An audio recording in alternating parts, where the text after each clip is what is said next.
আরও বিপাকে চিকিৎসক শান্তনু সেন। বেআইনি বিদেশি ডিগ্রি দেখিয়ে প্রাইভেট প্র্যাকটিসের অভিযোগ। লেটারহেডে রাজ্য মেডিকেল কাউন্সিলের স্বীকৃতিহীন ডিগ্রি লিখে বিতর্ক।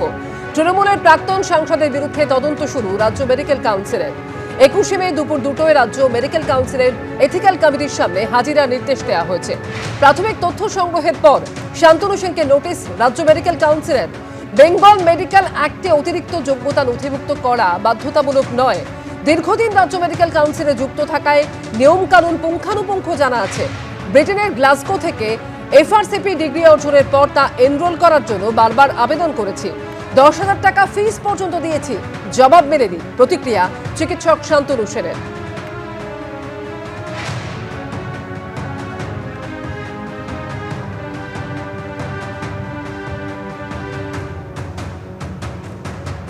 আজকে কোনো অজ্ঞাত কারণে এখন অব্দি সেটাকে এনরোল করা হয়নি। অন্যদিকে আমাকে চিঠি দিয়ে দোষ দেওয়া হচ্ছে যে আমি এনরোল না করে কেন প্র্যাকটিস করছি। প্রথম কথা, মেডিকেল অ্যাক্টের কোনো ধারায় ব্রিচ অফ এথিক্স কোনোভাবেই এটা খাটে না। তার কারণ অ্যাডিশনাল কোয়ালিফিকেশন যদি কেউ এনরোল না করে সেটা কখনো ম্যান্ডেটরি নয়। এটা সত্ত্বেও আমি এনরোল করার জন্য আবেদন করেছি এবং আমি 10,000 টাকা পর্যন্ত জমা দিয়েছি। আমি রিপিটেডলি চিঠি দিয়েছি, তার প্রত্যেকটা কপি আমার কাছে আছে।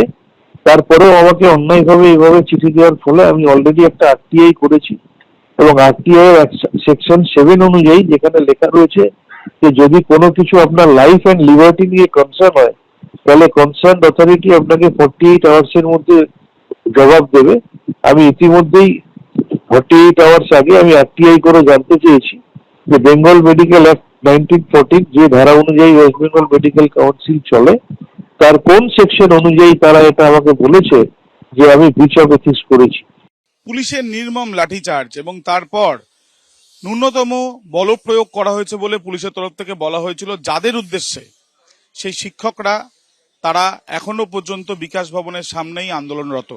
চাকরি হারিয়ে একদিকে যেমন বসে তাদের স্লোগান শাউটিং করছেন, অন্যদিকে দেখা যাচ্ছে যে সকালবেলাটা স্কুলে গিয়ে হাতে চক বা ডাস্টার বা পেন রাখার কথা, সেই সকালবেলাটা বিধাননগরের রাস্তায় ঝাঁটা হাতে শিক্ষকরা। তার কারণ কি? তার কারণ এটাই যে প্রশাসনের তরফ থেকে এখানে তারা বসে রয়েছেন, সেখানে পরিষ্কার করতে কেউ আসছেন না, এমনটা তাদের বক্তব্য। তাই নিজেদের বসে থাকার জায়গাকে নিজেরাই পরিষ্কার পরিচ্ছন্ন করছেন। একবার তাদের সাথে কথা বলবো। দেখুন, আমরা তো অবস্থান বিক্ষোভে আছি। আমাদের তো চাকরিটা চলে গেছে কোর্টের অর্ডার অনুযায়ী। তো এখানে যখন আমরা পড়ে আছি তো আমাদের তো সেটা পরিষ্কার রাখতেই হবে। আর আমরা তো আমাদের নিজেদের এটা তো ছিল নয়, আমাদের নিজেদের দোষেও চাকরিটা যায়নি, সরকারের সিস্টেমেটিক ফ্রডের কারণে গিয়েছে। তার পাপের ফল আমাদের এই ভোগ করতে হচ্ছে। সকালবেলা চক ডাস্টারের বদলে আমাদের হাতে ঝাঁটা নিতে হচ্ছে। এই তো একটা করুণ পরিস্থিতি। আমরা এই এক মহামারীর শিকার বলা যায়। এই এক অন্যরকম বিপর্যয় যা বইয়েতে এরকম কোনো ভাষা নেই। এই হচ্ছে সরকার দ্বারা নিয়ন্ত্রিত বিপর্যয়। কেউ বিএড করেছেন, কেউ এমএসসি বা কেউ বিএ পাস, প্রত্যেকেই চাকরি হারা। তাদের বক্তব্য যোগ্য প্রার্থী বা যোগ্য হিসাবে তারা চাকরি হারিয়েছেন এবং যোগ্য হওয়া সত্ত্বেও চাকরি ফিরে পাচ্ছেন না। তাদের দাবিগুলো না মেটা পর্যন্ত তারা আন্দোলন তো চালাবেন। কিন্তু সকালবেলা ছবিটা দেখা গেল রবিবার, যে এই রবিবার স্কুল ছুটি থাকলেও অন্যান্য দিন যেমন এই সকালবেলাগুলো দেখা যায় চক ডাস্টার হাতে শিক্ষকদের। আজকে যারা আন্দোলন করছেন তাদের হাতে চক ডাস্টার নেই, তাদের হাতে রয়েছে ঝাঁটা। ক্যামেরায় অভিজিৎ দত্তর সাথে আবির দত্ত, এবিপি আনন্দ, সল্টলেক।